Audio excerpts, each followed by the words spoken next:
When I was growing up with the GameCube, I was introduced to a lot of great games that were some of my first introductions to their respective series. Smash Bros, Metroid, even though I'm not a particularly big fan of it, and Sonic Hero! Sonic Hero! yeah. More notably, I was introduced to the absolute pain and suffering that is the Mario Party series, with my starting point being none other than Mario Party 4, the first GameCube title in the series of 4 of them. Damn, there were a lot of Mario Parties on this console, huh? Well, for a long time, this was up there as one of, if not my favorite Mario Party. It was only really for two reasons, the minigames being great, and my nostalgic bias. Beyond that, the boards were perhaps the blandest the series has ever seen, and it didn't feel like the hugest step up from Mario Party 3, which felt like taking an N64 Mario Party game to perfection for the console. Mario Party 4 feels like a baby step introduction to the GameCube ones. This is why in 5 and the later ones, they would go on to introduce some new ideas, much more interesting boards, more playable characters, and the introduction of Orbs. It seemed like they were just getting better and better, until the Wii of course, but that's a topic for another video. The GameCube era for the series finally ended off on Mario Party 7. And boy, what a way to end it off. Ever since I played this game a couple years back, meaning I don't have any nostalgic bias toward it, unlike 4, it has remained my absolute favorite in the series for a variety of reasons. So, let's analyze what makes this game so great.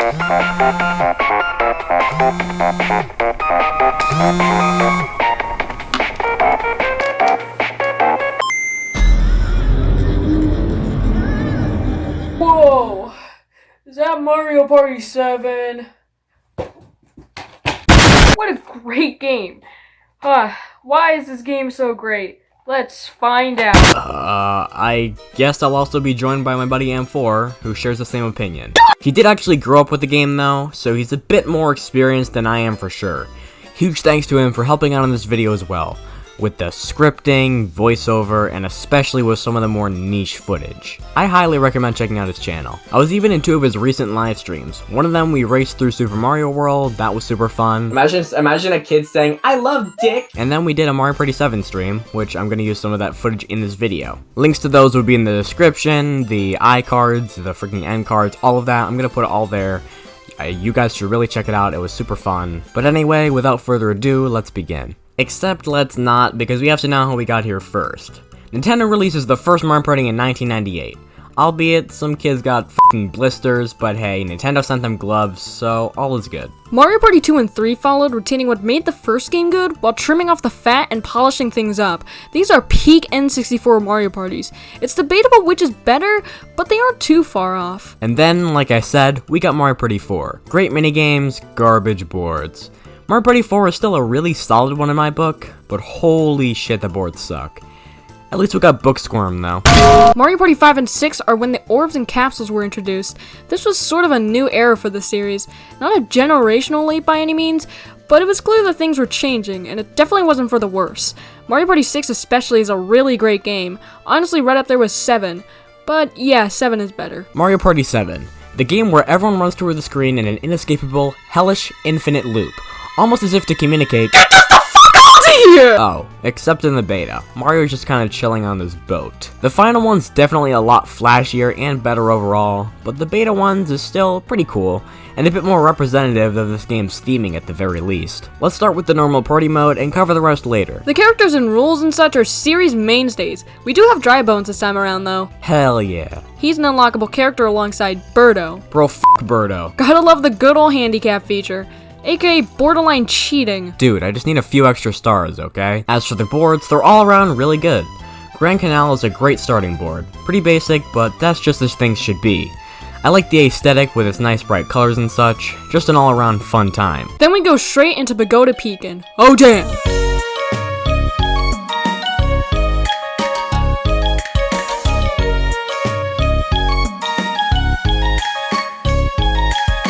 This board is really good. No branching pathways or anything, just a straight trek up a Japanesey mountain to meet with this dude at his pagoda for a star. It starts at 10 coins, then goes to 20, 30, 40, and then back to 10. It changes every time a star is bought, or if someone rings this damn gong. Dude, are you serious? Then we have Pyramid Park. Probably the worst one. It's not terrible or anything, lifting its gimmick straight from Mario Party 6's Snowflake Lake, occasionally putting people on chain chomps to steal other stars, of which everyone starts with 5.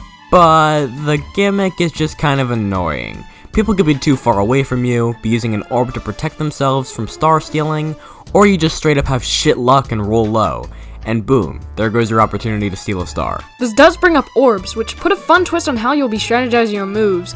There are a lot of pretty useful ones that, if placed or used correctly, can seriously put you ahead. Board-specific ones like the cannon are especially interesting. Let's say someone's right near a star and they can afford it. If you have a twister orb, you can place it right in front of the star to ruin their opportunities of buying it.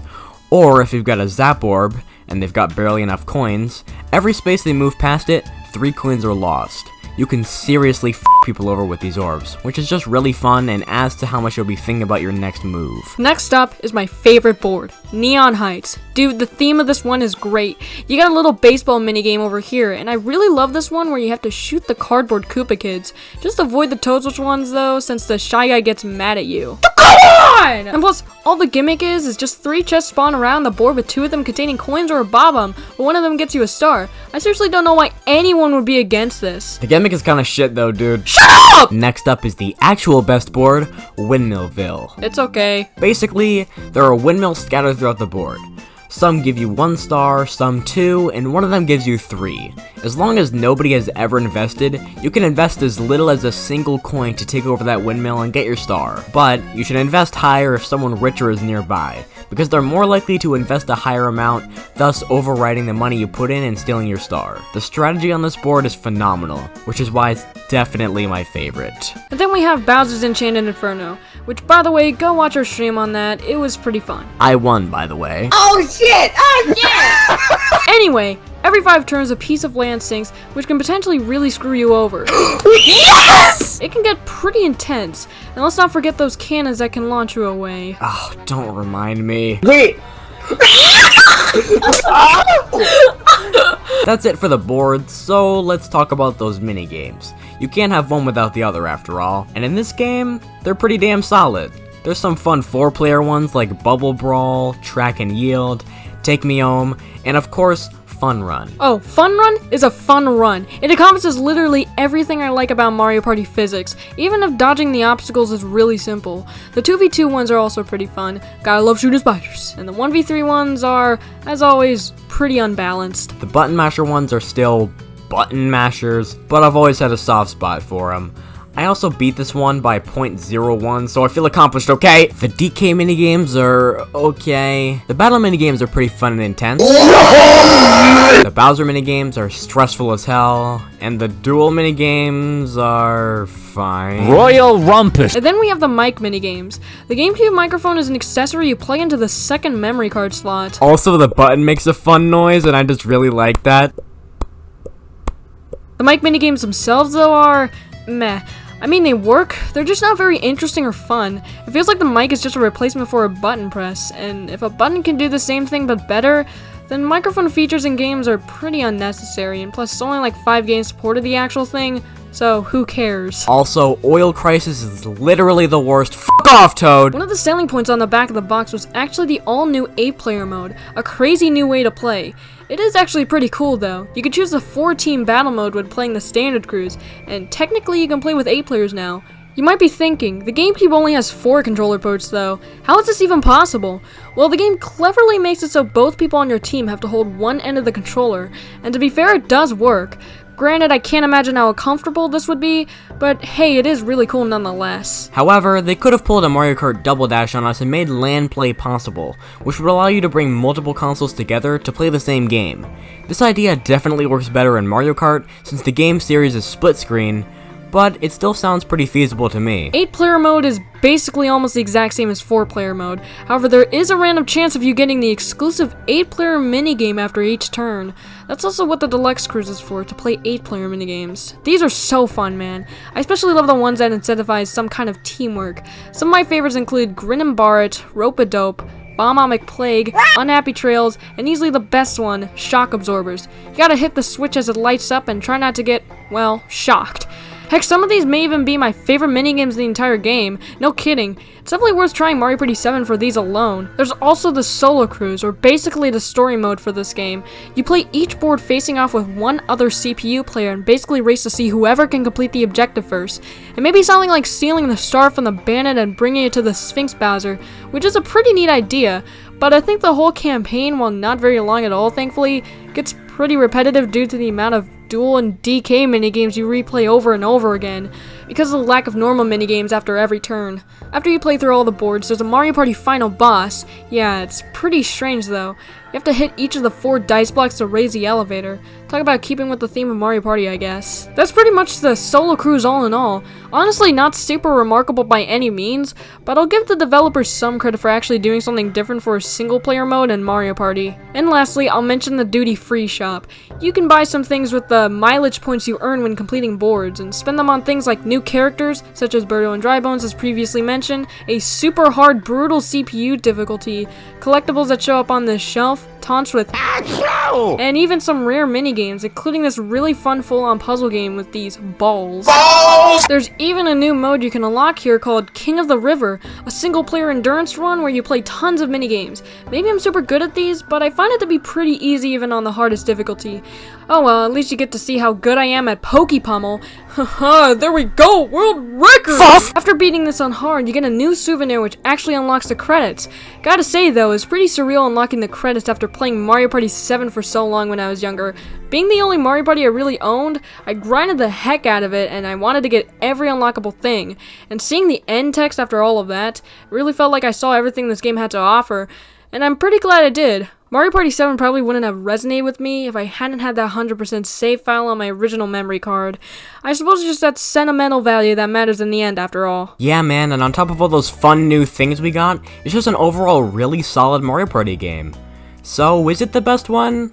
To me, it is, but I can definitely see people disagreeing. The Mario Party series is pretty huge at this point, with titles finally having broken away from the number formula, as Nintendo gets slightly less backlash after each new one as they improve like one thing per game.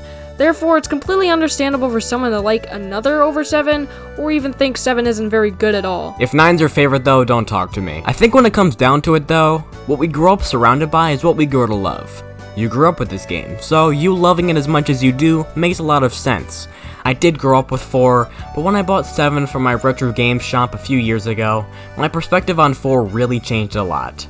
I fully realized that the GameCube has a lot more to offer with this series. Mario Party 7 is simply the perfection of the good old GameCube formula, and thus is a great send-off for the better half of the Mario Party games. It is, to us, the peak of the Mario Party series. Thank you all so much for watching, and thanks again to M4 for helping out so much on this video. Make sure to check out our live streams and his channel in general since they're pretty entertaining. What are your guys' thoughts on the Mario Party series? And if you've played 7, what do you think about it? Let us know in the comments below. Also, please let me know how well this video turned out, since this was my first time doing a full-on collab video with someone, so I'm trying my best to make it as good as possible. Make sure to subscribe and turn on notifications to keep up to date with my stuff. I'll try my best to continue uploading pretty consistently throughout the next couple of months. Hopefully I'll see you all again soon. Bye.